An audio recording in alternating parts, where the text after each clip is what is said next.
Hi, I'm Ken Sandberg. And I'm Heather Michelle Lawler. Welcome to Campfire Classics, where we try to read those books that look really good on your shelf.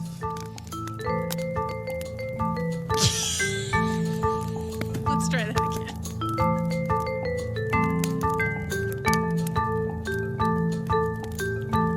Ladies and gentlemen, it is Sunday, April 25th at 10:42 and 13 seconds p.m. as we are recording this, and I want you to mark that date and time on your calendars, because on this day, Heather Michelle Lawler was at a loss for words. Oh no!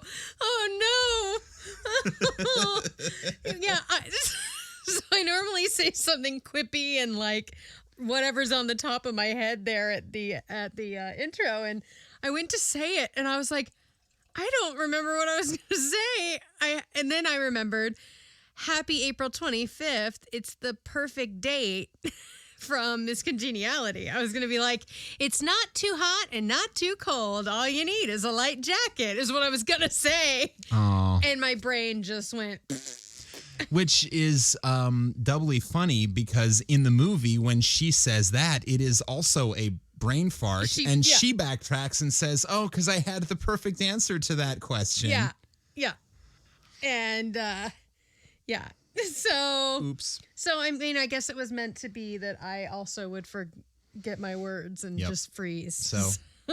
I guess I'll never be Miss America. Happy Brain Fart Day. Happy Brain Fart Day, everybody. It's Tuesday. Well, it's actually Sunday, but it's Tuesday if you're listening to this, or you know, any other time. But if you're a good listener and you listened on the day it dropped, like then it's Tuesday and it's episode 45. Yeah, it is. 45. It's 65. What's 55. Oh, damn it. I can't drive 55. You know what? I think I should just keep my mouth shut during this recording. That's going to be awkward because you have to read today. I do have to read today. But clearly my quippiness is not on point. Well, wait, hang on. I think you're going to have a few minutes before you have to read because I'm hearing a little... Oh, I hear it. Oh, this is going to save the day. Oh, my God. Here we go. Yeah. All right. Woohoo!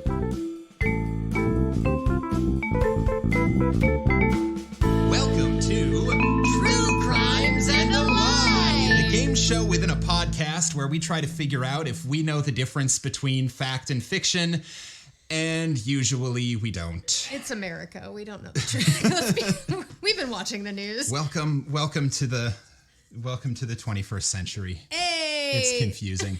Speaking of confusing, we have someone here from a very confusing state in our country. Oh, tell me more, We have a special guest today. We have Wayne.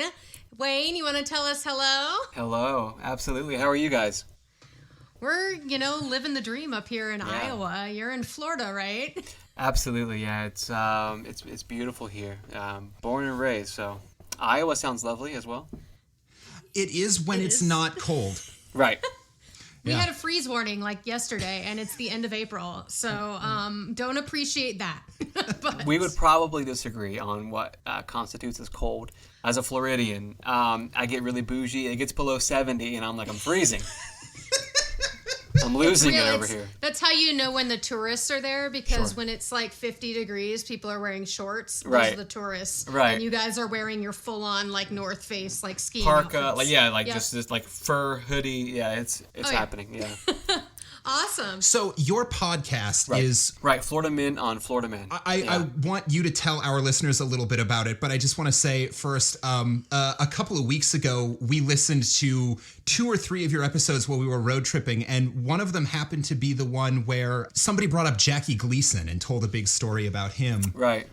Which struck me as bizarre because I had found out like 2 days before that Jackie Gleason was apparently this big guy in the like easy listening jazz scene. Yeah. So it just felt so serendipitous, so kismet that we would be listening to that episode from you guys. So cool. Yeah. At that time. Yeah, no, that was a fun one. Our research team, we were born and raised in Florida, but our research team actually scattered about the United States, and they'll send us stuff, and I'm like, there's no way that's real. There's no way that person's actually from Florida. And then I do like a quick Google, and I'm like, okay, I get it. I don't know anything about my state, apparently. There's a lot going on down there. That's why the podcast is fun. Tell us a little bit about what you guys do. Yeah, thank you. Yeah, we basically, Florida Man on Florida Man, we cover, each show, we cover some Florida Man headlines. We're basically a meme of ourselves at this point, down in Florida. And then we have a middle section where it's kind of a get to know the host. We tell personal stories about ourselves. The main portion of the show is usually some kind of story or history, legends, lore, things that you may have heard about Florida, things that you may have not heard about Florida. But yeah, we're just Florida centric. We have a lot of fun. It's a blessing to be able to do it. It's amazing. I find it hilarious. Yeah. So be sure to check it out. Like I said, you helped us through a lengthy road trip not that long ago. So thank you so much. Many blessings upon you. Yes. Thank you. Appreciate that. So this week, you're going to be helping us out with our game show, True Crimes and a Lie. Come on. Our regular listeners know what this is about, but for our first-time listeners and a refresher on the rules for you, please. The way this is going to work is I'm going to read the synopses of 3 crimes. Okay. 2 of them are true crime stories. One of them is the plot to some piece of crime fiction. It might be from a book or a short story or a movie or a play, a plot to a video game, whatever. You get the idea. Yeah. And it's going to be the 2 of you. It's going to be your job and the job of our listeners at home to see if they can figure out which one is a lie and which ones are true crimes. I'm betting like 50-50 now, right? Something like that. Yeah. I get every other one I get right. So I need your help, Wayne. I'm so excited, honestly, and I'm not very competitive. So I'm just here to learn. So any questions from you? I feel equally nervous and excited. Excellent. That's exactly what you That's where I be. live when we record everything that we do. So amazing. All right. So story number 1. A long line of children were waiting in line to visit a certain holiday mascot at a shopping mall. Okay. 2 full-grown men forced their way to the front of the line, and in sight of the children, their families, and all the shoppers, proceeded to attack this holiday mascot, much to the horror of the onlookers. Fortunately, some of the children actually stepped in and helped it from going too far. Now, the assailants did manage to escape and evade mall security. However, sometime later, these 2 men were arrested on drug charges completely unrelated to assaulting the holiday mascot. I'm guessing they were on those said drugs when they assaulted the holiday mascot. Now, the reason for the assault was a complete mystery to everyone who witnessed it, but it came out later that the attackers believed that this holiday mascot had attacked a friend of theirs. Santa had attacked a friend of theirs. However, it turns out that they had bad information. Although the person who attacked their friend was an employee at the mall, it was not... It was not this holiday figure that they beat the crap out of. So it might not be Santa, right? It could be Easter Bunny. Could you be didn't say. Easter Bunny or Jack Skellington or I don't know. Okay. In my head, I am picturing these guys beating Santa the crap Claus. out of Santa. Yeah, for sure. And these kids like stepping in, like, don't hurt Santa. Anyway, okay. I need this to be true. I know. I want it to be true so bad. And then I want to be like cocaine, a hell of a drug. Right, exactly. Oh, it really can be. So that's story number 1. Okay. Story number 2. A young man walked into a bodega. He picked up gum, candy, laundry detergent, cigarettes, bodega stuff. Right. He attempted to pay on a prepaid gift card that made the cashier kind of suspicious. The cashier went to the manager, who, upon inspection, called the police. The young man tried to get away, but the doors had been barred by employees, keeping him from leaving.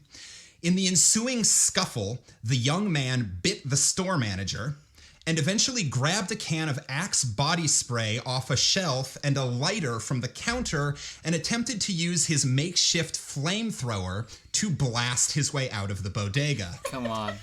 Though the visual image of some bro with an Axe body spray fire cannon is amusing, the charges were not. Police arrived in time to arrest the man and charge him with several crimes, including assault and I love this part, criminal weapons possession. Axe body spray. Apparently, Axe body spray is a criminal weapon. I love it.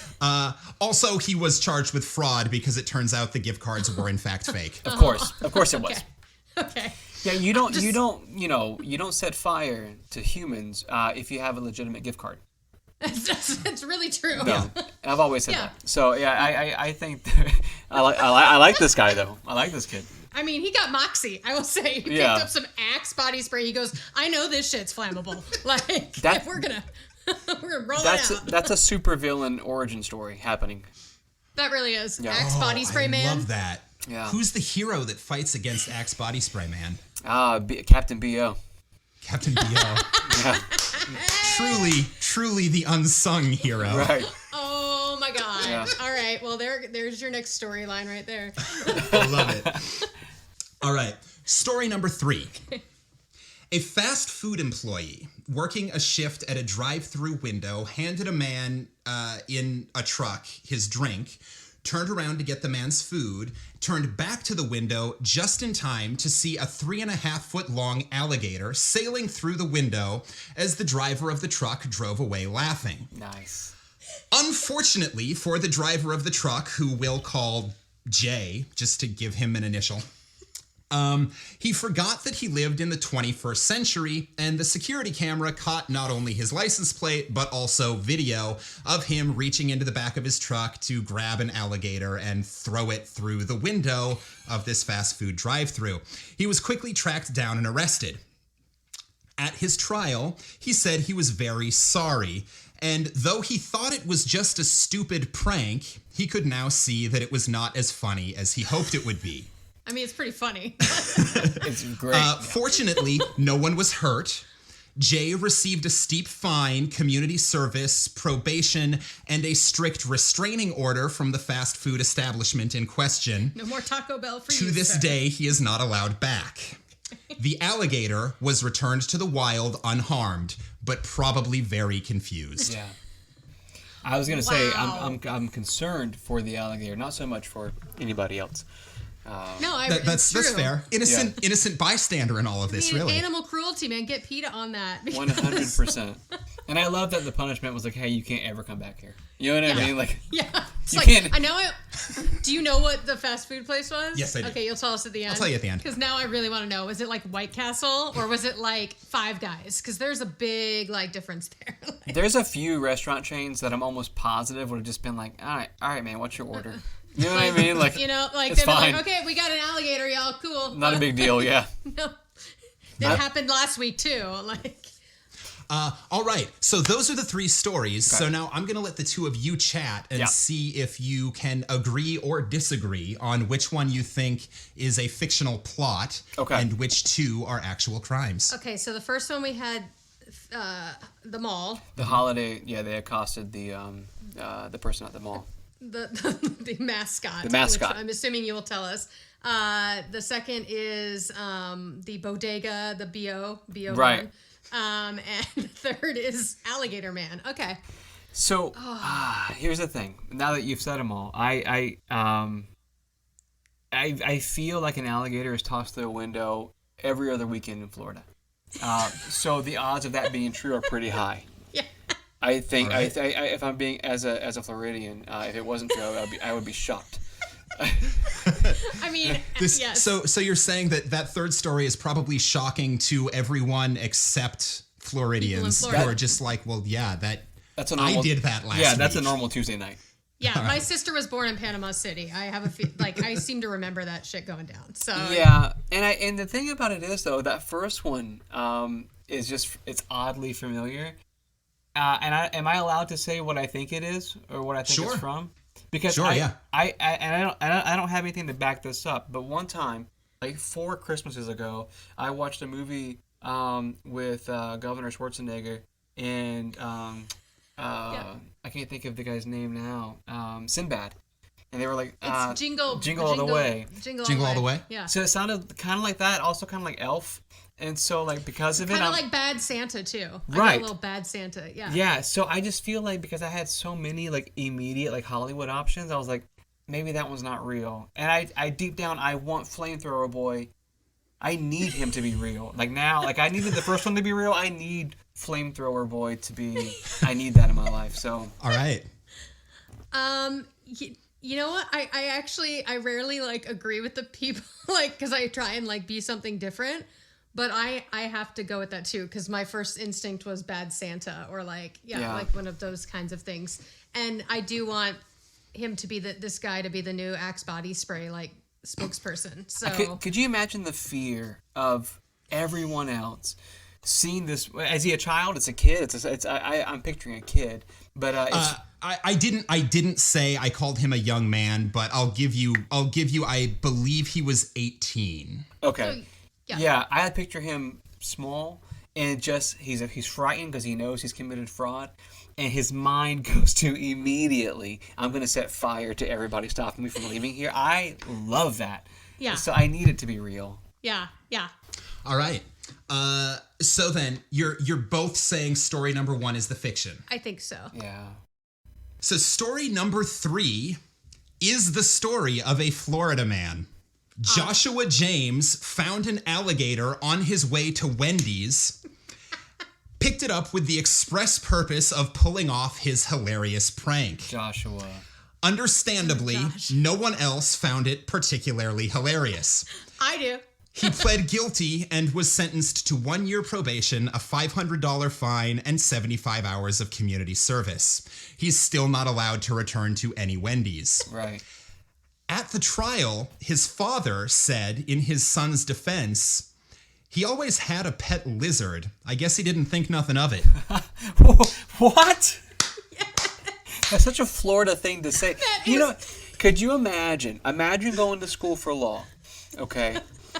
And you work your way up, public defender, whatever, and maybe you're a judge. And then this kid walks in, Joshua James, and he's slinging alligators through Wendy's, and you're like, this is what I do for a living. This is my life. This is my life. It's culminated to this. This is what I spent 20 years getting a degree for. Right. I didn't take this note, but I remember from my research, the judge who presided over the case said it was one of the weirdest he'd ever presided over, and he was set to retire in like 6 months. He was on his way out. He was like, you know what? I'm done. After that one, I'm done. That's the thing, and I don't know if this is good or bad that I'm so just like used to it. I'm numb to it. Like people will send stuff in. And they're like, can you believe this? And I'm like, I can. Yeah, I can. Sadly. So, goodness.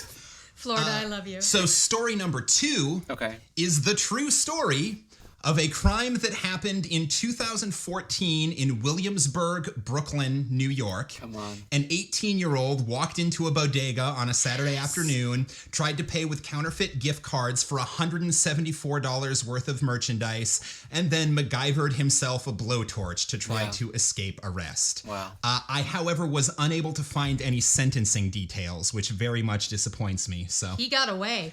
Yeah. He's a superhero, and he's off like he's becoming the crime lord that he's going to be. And that's canon in my head from here on out. He got away. Right. He's going to hear your show, and then he's going to be like, he's going to call in, and he's going to have this like message for everybody.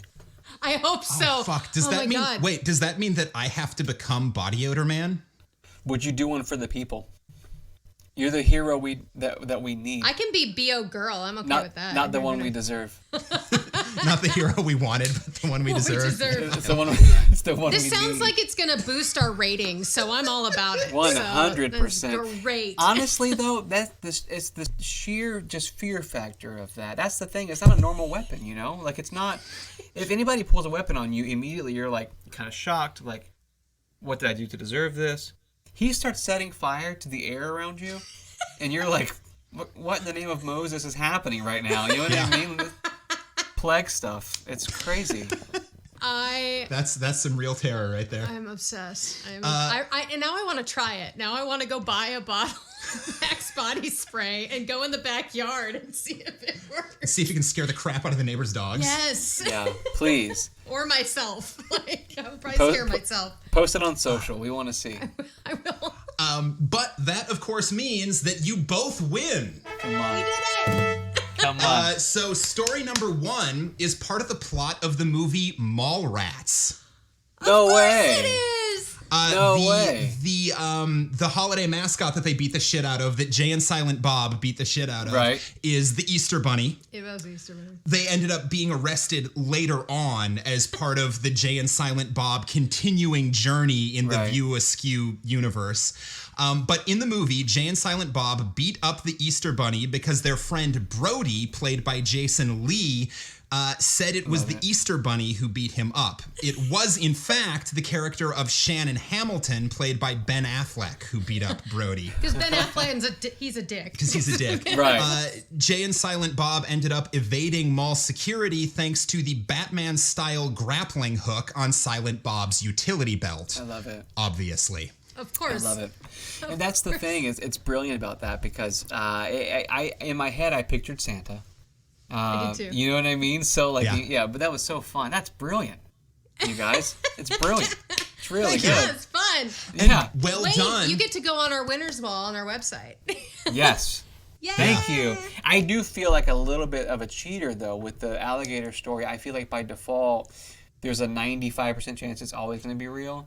So, like, just having that in there, I had that like, feeling, too, though. I had that feeling, too, because I've listened to your show enough, and, like, I love Florida weird shit, and, like, Well, and a crime with an alligator probably happened in Florida, and nothing is too weird for a crime in Florida. Like, there isn't. And you know what? Every now and then I'll do like a guest spot, and they'll do, like, hey, which Florida man story is true, which one is false? And those get me, because they're all crazy. And I'm just like, I don't know, man. Even if you say it's true, you could tell me you made it up today, it still probably happened. The likelihood of that really happening is super high. Oh, yeah. Yeah. So, yeah. Gotta love Florida, man.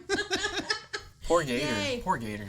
I know. Well, at least he's back. He's back in the wild. And maybe he got maybe he got a thing of, like baked potato and chili some out of nuggies. These people before he got home. Yeah. A frosty and fries. Yeah, that's good. He went home and he's telling all his gator friends, like, yo, you won't believe what the world is like outside of here. Apparently I can fly, which I never knew. And they're like, that gator now. You're smoking again, right? Yes. Like no one believes you anymore, Alex. We moved out of the weed fields for a reason. Right. Oh, I love it, you guys. That's so fun. Hey, Wayne, thanks so much for playing along with us. You guys. Can you tell our listeners when and where and how they can listen to your podcast? Absolutely. Thank you. New episodes air every single Wednesday at midnight Eastern Standard Time. And you can find us just by searching Florida Men on Florida Man. Our handle for most socials are FMOFM Podcast. And we're blessed to be doing it. We're very excited. I'm very honored to be here. This was a lot of fun. This is a lot of fun. Yeah, go listen to them. They're hilarious, y'all. All right.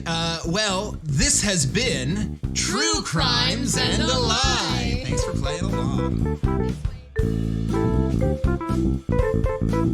Yay. Yeah, that was a fun one. Yay, Wayne and Florida Man on Florida Men. Yeah, thank you so much. And really, genuinely, if you are at all intrigued by that explanation of what Florida Men on Florida Man is, go check it out. It's totally worth it. It's so funny. It is like laugh out loud funny. Yeah. So yeah, go check him out. And Wayne was a wonderful guest. So I'm so glad we got to spend that time with him on a day where my brain was functioning, which was yesterday, 2 days ago. Whenever it was. Friday. We recorded on Friday. I'm being very upfront and honest with our listeners. Apparently. That did not happen live right then. And see, I'm going to edit out all of this honesty because I like lying to people.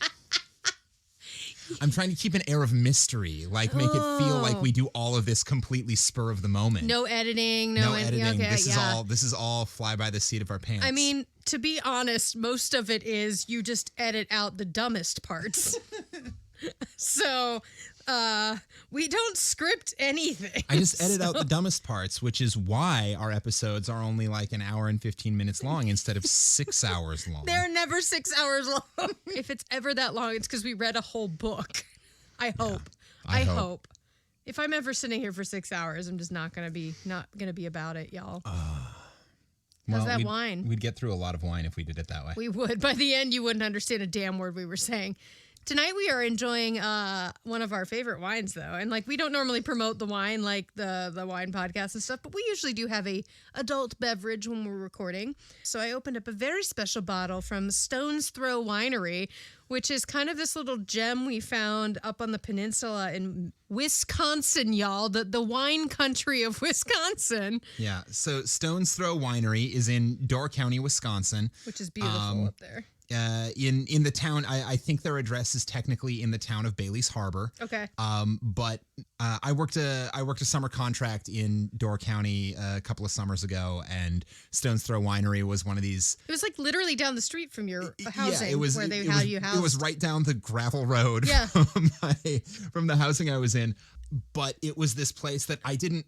I mean, first of all, Wisconsin, I wasn't expecting to find a winery. There's actually like 7 wineries up there. Let alone one that was this good. This one's really effing good. And they ship across the country, and their wines are fantastic. So if you're looking for a sort of small business to like small family-run business to support, looking for a winery that isn't one of the big ones in California or whatever that everyone orders from, check out Stone's Throw Winery. They're pretty cool, and their wines are tasty. It's fab, and like. Yeah, we they had occasionally they have sales, and I got a case like a month ago because they had like an end of the season sale, and they had like an entire case for pretty much half price of what you would pay, and it was a mystery case. So like we basically said they already kind of know what kind of wines we like because we've ordered from them before. Yeah. And then they sent us this awesome box, and it's like, wine, good wine, yummy, yum, yum. Yes, so, give us delicious things. Give us delicious yum yums. So now I'm still like a little bit on the mend from my woman troubles. My parents, my mother, I Skyped with my parents yesterday, and they have listened to last week's episode. And my mom's like, is everything okay with your uterus? She didn't say exactly that. But like last week I was talking about how I might have a cyst and I've been in a lot of pain. And I went, how do you know? Oh, the podcast. That's right. I broadcast my life to the public now. This is what you get for oversharing. I always overshare. I just forget that my parents are actually like loyal listeners. And they're in San Diego, and I'm like, how did you know? Oh, that's right. Oh, that's right. Yeah, I'm fine, Mom. That's right. It's all good. It's on the internet. Everybody knows. Everybody knows. The U.S. government knows. You know, they already knew. Let's be real. Let's be real. They already know. Oh, Lord Almighty. Oh, but I'm on the mend and I got a glass of wine. So we're going to read stories because that's actually what we do. It is. So should we go ahead and like jump into that? Yeah, let's do it. And I'm reading. So you get to tell me what to do this week. And I just do it. It's like his dream comes true. I like this arrangement. That is never our relationship's arrangement. So this week, we've got a story coming from an author that I had never heard of before I ran across this story and this author, which seems shocking given how much crap is named after him in Missouri, where we met going to graduate school. I love it. It's crap. Not stuff, not places, not things. Crap that's named after him. So, Eugene Field was an American writer best known for his children's poetry and humorous essays. Okay. His probably most famous work today is a poem he wrote called Little Boy Blue. Oh, like the nursery rhyme. A poem neither humorous nor particularly for children, as it is about the death of a child, a weirdly popular topic in 19th century poetry. Oh my God. Well, that's dark. So it's like Grimm's fairy tales style, like dark as hell. I guess so, stories. except that that's not what he's most known for. He's actually mostly known as like a humorist and actually writing children's poetry. Okay. That just happens to be the thing that has stuck around most famously. Fabulous. So info today comes from Wikipedia because obviously, as well as Literary St. Louis, an archive of noted authors and the St. Louis landmarks dedicated to them. All right. The Chicago Literary Hall of Fame website, Field's obituary in the New York Times. He's dead? Spoiler alert, he died. No! And the Federal Writers Project. Okay. All right. So, Eugene Field was born in 1850 on September 2nd. That's my birthday! In St. Louis, Missouri. That's my birthday! Today, his boyhood home is open to the public as the Eugene Field House and St. Louis Toy Museum. Okay, cool. Yeah. That's amazing. His house was turned into a toy museum. Yep. Okay. It's either amazing or really or fucking creepy. Yeah. Or it's haunted as hell, which I'm also interested in. Eugene's father, Roswell Martin Field, was an attorney known today as one of the attorneys who represented Dred Scott, the slave who sued for his own freedom. Fuck yeah! Roswell Field worked the case pro bono and filed the complaint in the Dred Scott v. Sanford case, sometimes referred to as the lawsuit that started the Civil War, on behalf of Scott in the federal court in St. Louis. From there, it made its way to the U.S. Supreme Court. Well, holy crap. Yeah. So he had a strong dad figure and taught him the way. All right. I like that. Cool. Eugene's mother died when he was 6. And since his dad was busy lawyering, young Field went to live with a cousin in Massachusetts. Okay. So like dad didn't leave. He was just like, I can't give him the attention I need. So I'm going to he continued to take care of him financially, but he was busy. I mean, clearly he was a very, very successul lawyer at the time and doing the good work. Doing the good stuff. Yep. Eugene had trouble in school.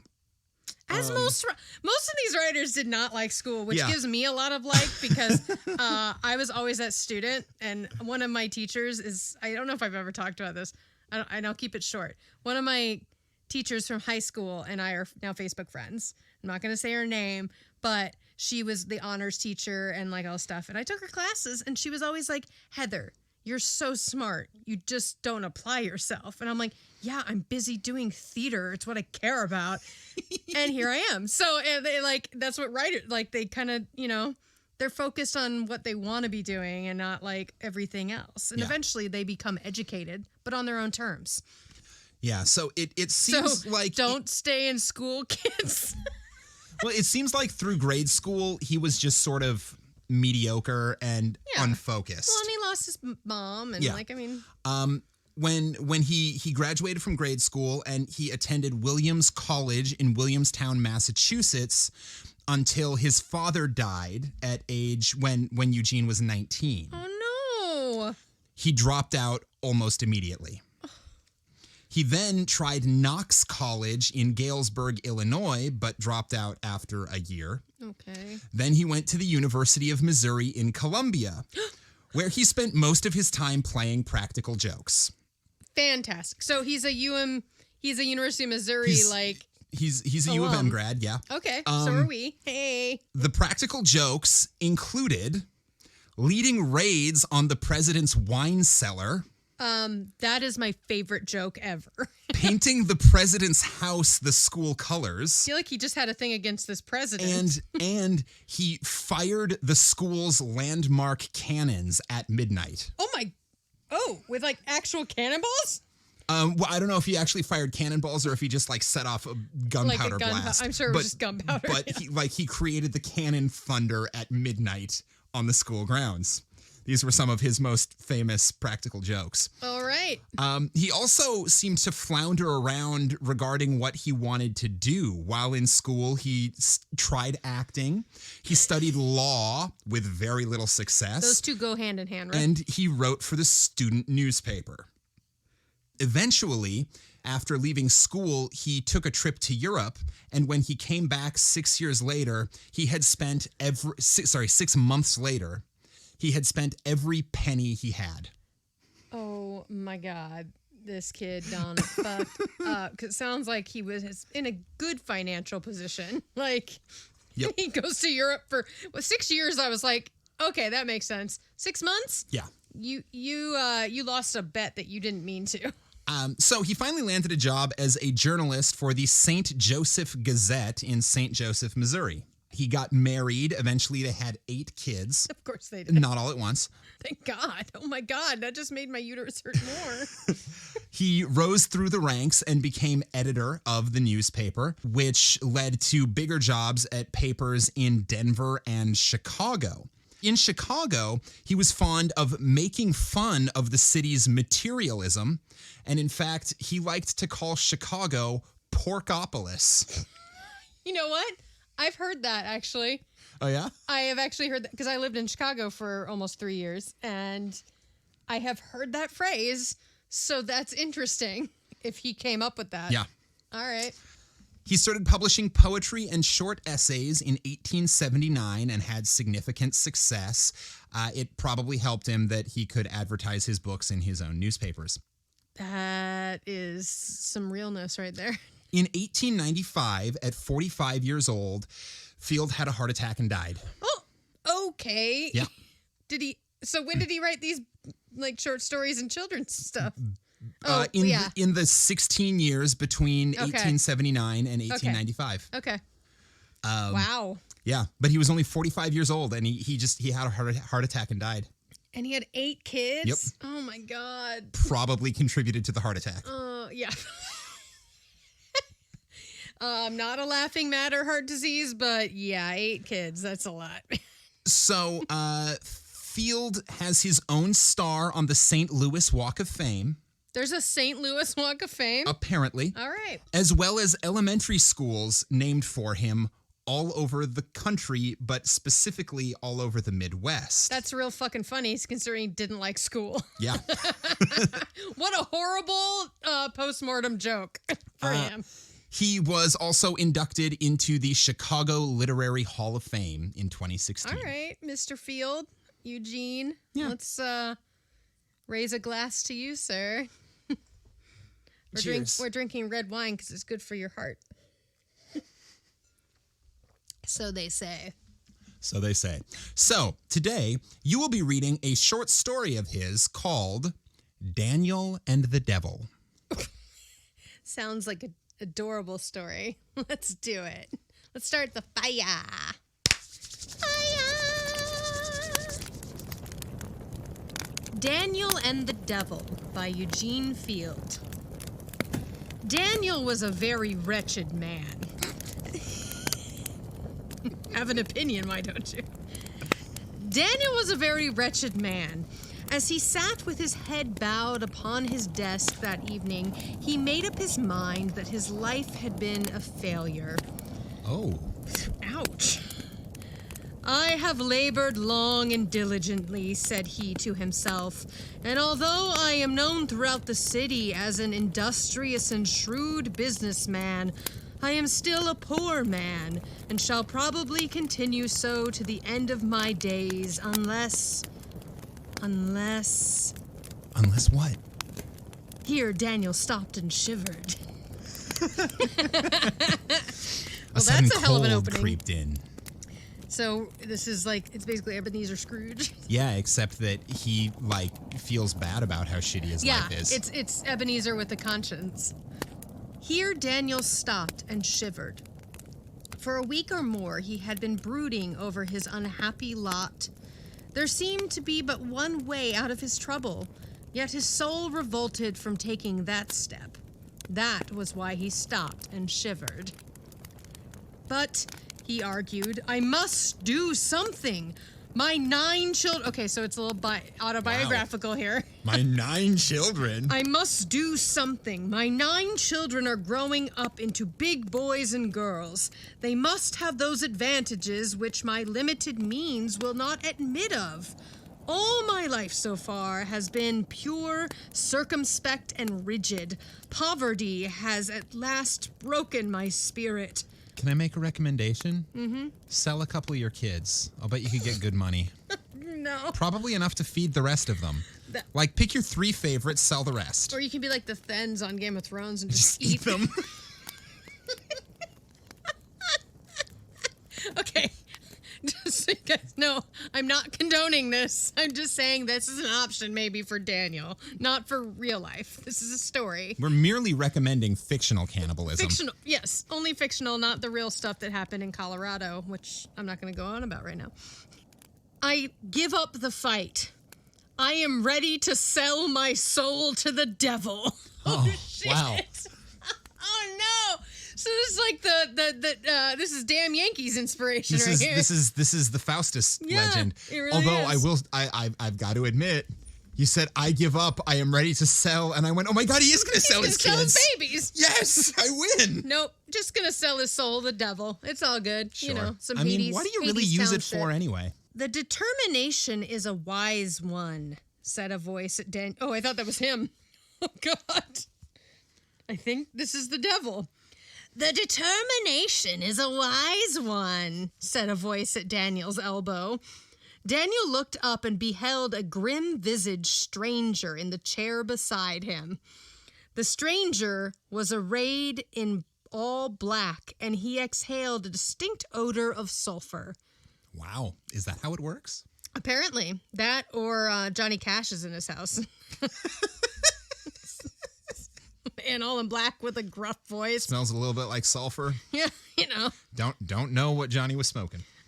It depends on when we were hanging out with him, I guess. Am I to understand, asked the stranger, that you are prepared to enter into a league with the devil? Yes, said Daniel firmly, and he set his teeth together after the fashion of a man who is not to be moved from his purpose. Then I am ready to treat with you, said the stranger. Are you the devil? Asked Daniel, eyeing the stranger critically. No, but I am authorized to enter into contracts for him, explained the stranger. Are you the devil? Nah, I'm his lawyer. No. There's a fucked up gig. My name is Beelzebub. Of course it is. And I am my master's most trusted agent. So he's not a lawyer. He's an agent. Even worse. Oh, shit.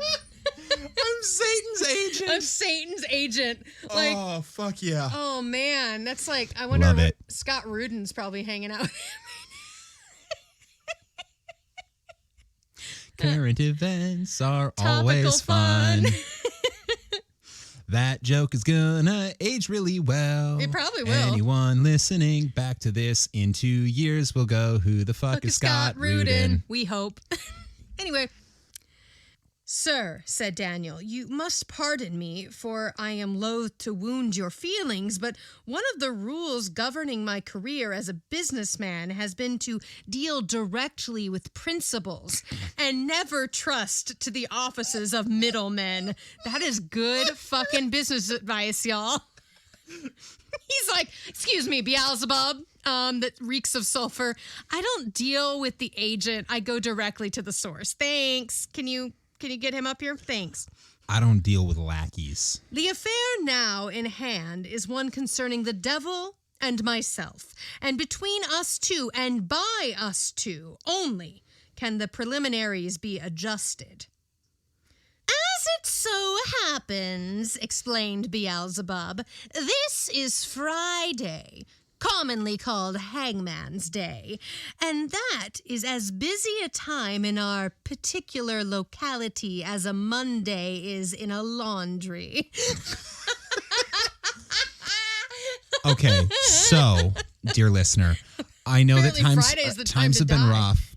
But it seems that Fridays are a bad day to try to sell your soul because the They're devil's very busy. just overworked. Yeah. So if you're going to try to sell your soul, do it on like a Tuesday. Yeah, Tuesday. Definitely not Monday. If you're going to sell your soul on a Tuesday, wait until after you've listened to the new episode of Campfire Yeah, Classics. do that and then make the decision based on this episode. And let the devil know Campfire Classics sent you. And then send him to our Patreon page so he can become a patron. I hope we get a new patron this week called The Devil. Or would that make him one of our patrons or us one of his patrons if we're sending him souls on Tuesdays? Oh, shit. You know what? I don't even care. Let's do it. Is Campfire Classics the devil's patron?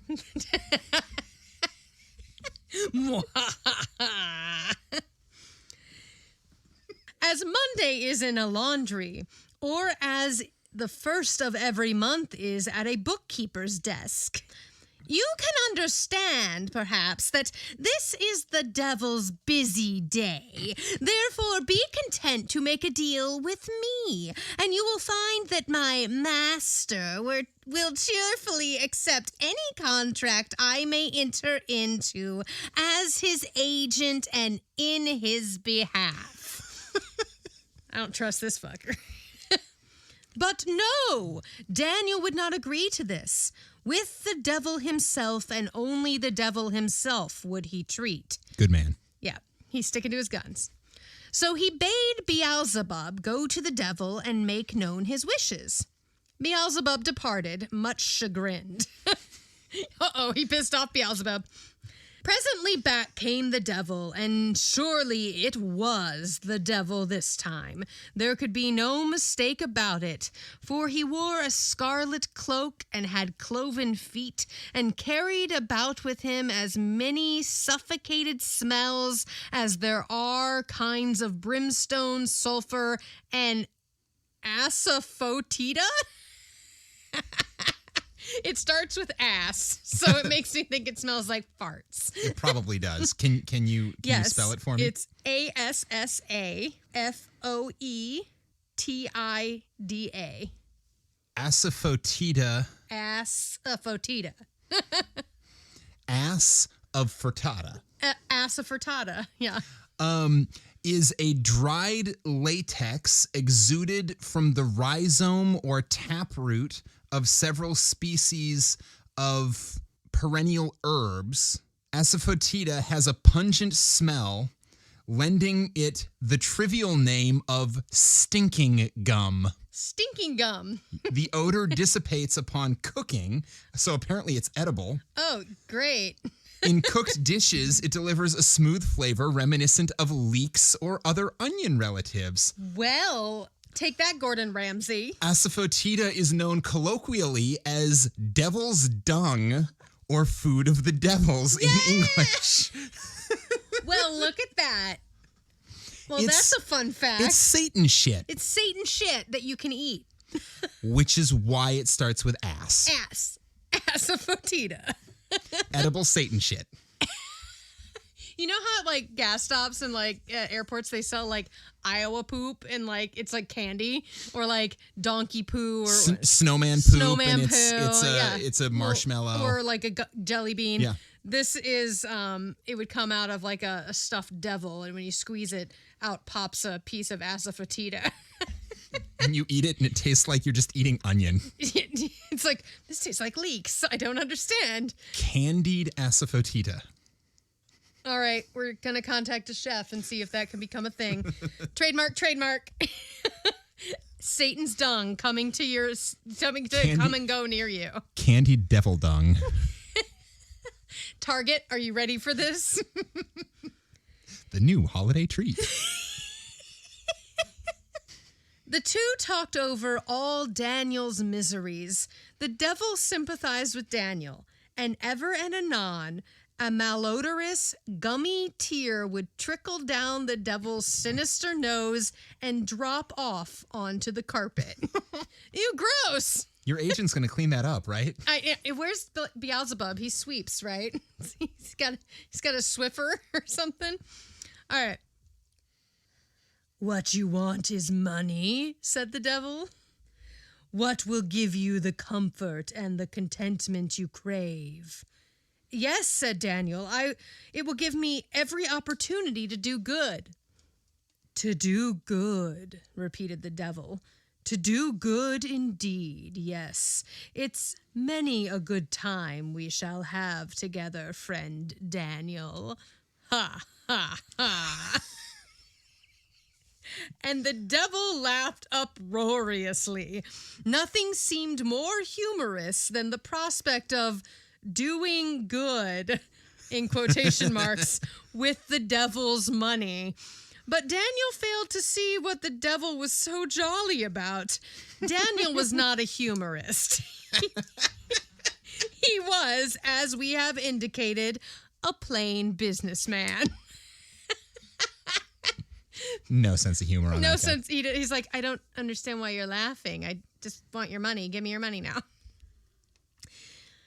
It was finally agreed that Daniel should sell his soul to the devil upon condition that for the space of 24 years the devil should serve Daniel faithfully, should provide him with riches, and should do whatever so he was commanded to do. Then, at the end of the 24th year, Daniel's soul was to pass into the possession of the devil and was to remain there forever, without recourse or benefit of clergy. Surely a more horrible contract was never entered into. Now, I don't know, that sounds pretty good. You're like, okay, so I know I got 24 years to kick ass. And I get to make the devil do whatever I want. Like, so I can open all these amazing places that actually will benefit people and like blah, blah, blah. And then, I got to burn in hell forever, but he might have ended up there anyways. Yeah, 50-50, right? It depends on. I suppose it depends really on what religion he was following, because some of the more like strict and conservative sects of Christianity are pretty sure that there are only like 3,000 people who get to go to heaven, and everyone else burns in hell regardless. Yeah, so. And then there's Scientology, where you're gonna like go to the like planet Woozawaka and like. Oh, remember that time we got blacklisted by the Scientologists for making fun of their heaven? Oh my God, if I start getting like tailgated by Scientologists and like, because they like follow people and like go after them. So if hey, Scientologists, if you're listening, it's just a joke. It's fine. Have a humorist. Except you'll know we've made it as a podcast. If I start getting stalked by Scientologists. If the Scientologists start stalking us for jokes that we make. Yeah, and then Leah Remini has me on her show, and I just am like, we get to promote the podcast. It'll be great. That is our goal. Okay, everybody, if you know any Scientologists, let us know that we're trash mouthing them, and let's get on this. I'm fine. I'm fine making my fame that way. It's cool. You will have to sign your name to this contract, said the devil, producing a sheet of asbestos paper upon which all the terms of the diabolical treaty were set forth exactly. Certainly, replied Daniel. I have been a businessman long enough to know the propriety and necessity of written contracts. And as for you, you must, of course, give a bond for the faithful execution of your part of the business. This is something I have never done before, suggested the devil. Well, I shall insist upon it, said Daniel firmly. This is no affair of sentiment. It is strictly and coldly business. Damn right. You are to do certain service and are to receive certain rewards therefore. Yes, your soul, cried the devil, gleefully rubbing his calloused hands together. Your soul in 24 years. Yes, said Daniel. Now... I like this guy. Yes, said Daniel. Now, no contract is good unless there is a quid pro quo. That's so, said the devil. So let's get a lawyer to draw up the paper for me to sign. Why a lawyer? Queried Daniel. A contract is a simple instrument. I, as a businessman, can frame one sufficiently binding. But I prefer to have a lawyer do it, urged the devil. Oh no, lawyer joke. The devil knows lots of them. And I prefer to do it myself, said Daniel. When a businessman once gets his mind set, not even an Archimedean lever could stir it.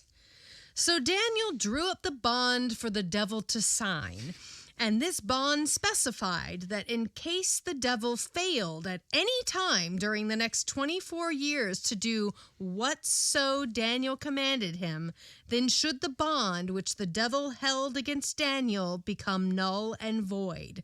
And upon that same day should 1,001 souls be released forever from the devil's dominion. Oh, damn. Oh, shit, Daniel. Attaboy. He came to play. He is making deals? All right. The devil winced. He hated to sign this agreement, but he had to. An awful clap of thunder ratified the abominable treaty, and every black cat within a radius of 100 leagues straightway fell to frothing and to yowling grotesquely. Jesus. Don't be picking on black cats. They're so cute. You do wee babies. Although I guess that means if, listener, you have a black cat, whoever starts meowing and frothing for no apparent reason, it means someone within 100 leagues of you made a deal with the devil. Signed a deal with the devil. Now you know. All right. Presently, Daniel began to prosper. The devil was a faithful slave, and he served Daniel so artfully that no person on earth suspected that Daniel had leagued with the evil one. Daniel had the finest house in the city. His wife dressed magnificently, and his children enjoyed every luxury wealth could provide. Still, Daniel was content to be known as a businessman. He deported himself modestly and kindly. He pursued with all his old-time diligence the trade which in earlier days he had found so unproductive of riches. His indifference to the pleasures which money put within his reach was passing strange, and it caused the devil vast uneasiness. "Daniel," said the devil one day, "you're not getting out of this thing all the fun there is in it. You go poking along in the same old rut with never a suspicion that you have it in your power to enjoy every pleasure of human life. Why don't you break away from the old restraints? Why don't you avail yourself of the advantages of your command?" "I know what you're driving at," said Daniel shrewdly. "Politics." The devil's pushing him to be a politician. Oh, shit. "No, not at all," remonstrated the devil. "What I mean is fun, gaiety." Oh, the devil wants him to be gay. Gaiety. I love it.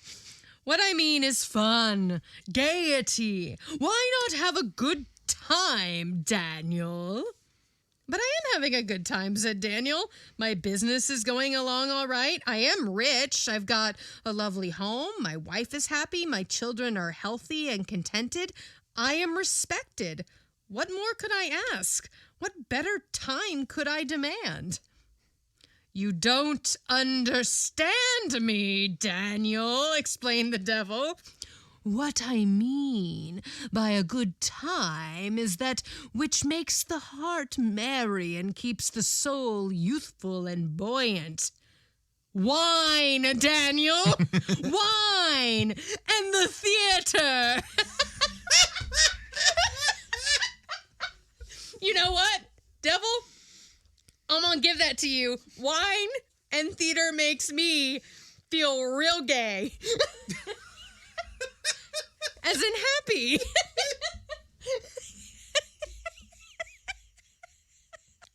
I'm using gay in the term of happy, the way it's used in the story. Yes, I completely understand. I'm just pointing out that when I edit out the sound bite, "wine and theater makes me feel gay," people are going to have some questions. Well, you know what? Then they'll listen to the podcast. So I love that those are the first two things the devil's like, go do this. Drink wine and go to the theater. If that's what the devil's pushing is like wine and theater. So it's not so the bad. Devil's Dionysus. It's not so bad. No, it's not so bad. Unless we are the scum of the earth, as they used to think back in the good old days. Yeah. Good old days as in like thousands of years ago. Hundreds of years ago. Last week. Wine, Daniel. Wine and the theater and pretty girls and fast horses and all that sort of happy, joyful life. Pretty horses and fast girls. Fast girls not so bad, but pretty horses, that gets a little weird. That's like I've seen Equus. That's something, well, that and like I've heard of those shows you can watch in Tijuana. Which I'm pretty sure comes up in a Jay and Silent Bob movie. Which throws back to true crimes. Is that in Clerks? I think it's in Clerks. They like go watch show? a donkey show and they're like, that was not what I wanted it to be. All right, back to gaiety and wine. All right. Tut, tut, tut, cried Daniel. No more of that, sir. I sowed my wild oats in college. Damn right you did. Yeah.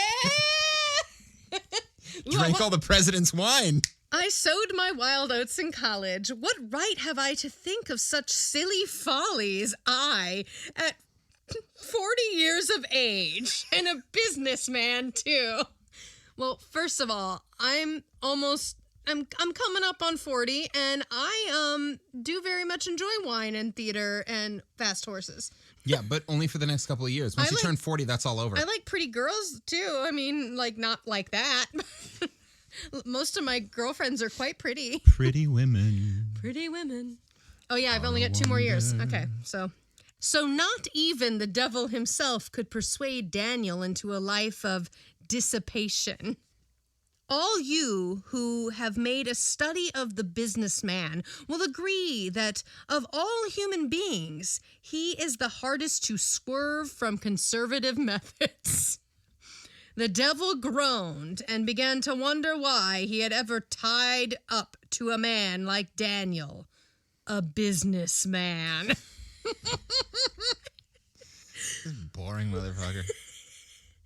Pretty soon, Daniel developed an ambition. He wanted reputation, and he told the devil so. The devil's eyes sparkled. At last, murmured the devil with a sigh of relief. At last. Yes, said Daniel, I want to be known far and wide. You must build a church for me. Oh, no! Oh, no! Oh, no! Oh, wait. What? Wait, is this L. Ron Hubbard? Oh, shit. Oh, shit. What? Shrieked the devil, and the devil's tail stiffened up like a sore thumb. He just gave the devil a hard-on. Kind of. Yeah, but a backside hard-on. The devil would have a backside hard-on. Got a big stick up his butt. Yes, said Daniel calmly. You must build a church for me, and it must be the largest and the handsomest church in the city. The sittings shall be free, and you shall provide the funds for its support forever. The devil frothed at his mouth. The blue fire issued from his ears and nostrils. He was the maddest devil ever seen on earth. I won't do it, roared the devil. Do you suppose I'm going to spend my time building churches and stultifying myself just for the sake of gratifying your idle whims? I won't do it. Never. Then the bond I gave is null and void, said Daniel. Take your old bond, said the devil petulantly. But the bond you gave is operative, continued Daniel. So release the 1,001 souls you owe me when you refuse to obey me. Oh, Daniel, whimpered the devil. How can you treat me so?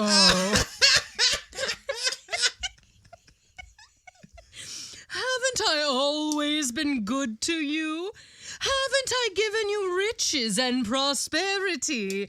Does no sentiment of friendship— Hush, said Daniel, interrupting him. I have already told you 1,000 times that our relations were simply those of one businessman with another. It now behooves you to fulfill your part of our compact. Eventually, I shall fulfill mine. Come now, to business. Will you or will you not keep your word and save your bond?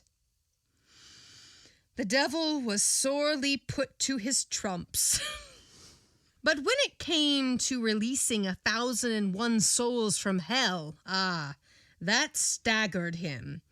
He had to build the church, and a noble one it was, too. Then he endowed the church. It also has a different meaning, I know. And finally, he built a parsonage. Altogether, it was a stupendous work, and Daniel got all the credit for it. The preacher whom Daniel installed in this magnificent temple was severely orthodox, and one of the first things he did was to preach a series of sermons upon the personality of the devil, wherein he inveighed most bitterly against that person and his work. How ironic. By and by, Daniel made the devil endow and build a number of hospitals, charity schools, free baths, libraries, and other institutions of similar character. What did I say? I said you make him do all this crazy shit. Yep. Then on balance, he's doing all right. Then he made him secure the election of honest men to office and of upright judges to the bench. Oh, I love Daniel. It almost broke the devil's heart to do it, but the devil was prepared to do almost anything else than forfeit his bond and give up those 1,001 souls. By this time, Daniel came to be known far and wide for his philanthropy and his piety. This gratified him, of course, but most of all, he gloried in the circumstance that he was a businessman. I love him so much. Oh my God. Oh, I love him. I love Daniel. Have you anything for me to do today? Asked the devil one morning. He had grown to be a very meek and courteous devil. Steady employment in righteous causes had chastened him to a degree and purged away somewhat of the violence of his nature. On this particular morning, he looked haggard and ill. Yes, and he looked, too, as blue as a whetstone. I am not feeling robust, explained the devil. To tell the truth, I am somewhat ill. Oh, poor baby. Oh, I'm sorry to hear it, said Daniel. So you're Daniel, okay. I'm sorry to hear it, said Daniel, but as I am not conducting a sanatorium, I can do nothing further than express my regret that you are ailing. Of course, our business relations do not contemplate any interchange of sympathies. Still, I'll go easy on you today. You may go up to the house and look after the children. See that they don't smoke cigarettes or quarrel or tease the cat or do anything out of the way. Now that was fine business for the devil to be in, but how could the devil help himself? He was wholly at Daniel's mercy. He went groaning about the humiliating task. The crash came at last. It was when the devil informed Daniel one day that he was not going to work for him anymore. You have ruined my business, said the devil wearily. A committee of imps waited upon me last night and told me that unless I severed my connection with you, a permanent suspension of my interests down yonder would be necessitated. Well, I have been running around doing your insane errands. My personal business has gone to the dogs. I wouldn't be at all surprised if I were to have to get a new plant altogether. Meanwhile, my reputation has suffered. I am no longer respected, and the number of my recruits is daily becoming smaller. I give up. I can make no further sacrifice. Then you are prepared to forfeit your bond? Asked Daniel. Not by any means, replied the devil. I propose to throw the matter into the courts. Well, that will hardly be to your interest, said Daniel, since, as you well know, you have recently elected honest men to the bench, and, as I recollect, most of our judges are members in good standing of the church we built some years ago. The devil howled with rage. Then presently he began to whimper. The devil's a little bitch. For the last time, expostulated Daniel, let me remind you that sentiment does not enter into this affair at all. We are simply two business parties cooperating in a business scheme. Our respective duties are exactly defined in the bonds we hold. You keep your contract and I'll keep mine. Let me see. I still have a margin of 13 years. The devil groaned and withered. They call me a dude, whimpered the devil.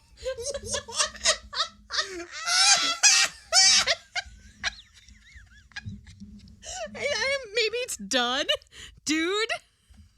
It's spelled dude, D-U-D-E, but maybe it's dud. Dude, late 19th century, denoting a dandy, probably shortened from doodle, perhaps an allusion to Yankee Doodle.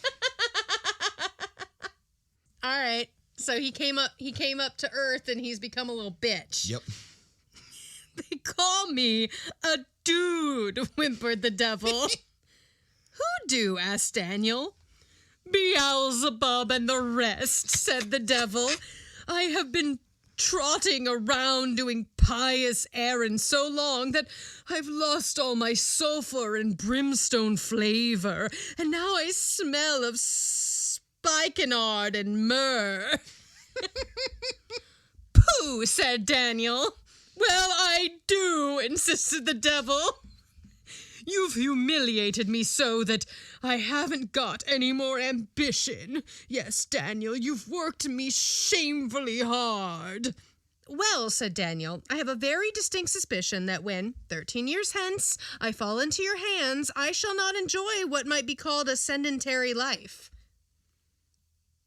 The devil plucked up at this suggestion.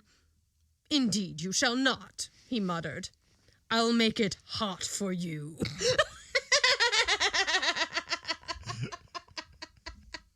Yeah, you will. It's gonna be hot, Daniel. But come, we waste time, said Daniel. I am a man of business, and I cannot fritter away the precious moments parleying with you. I have important work for you. Tomorrow is Sunday. You are to see that all saloons are kept closed.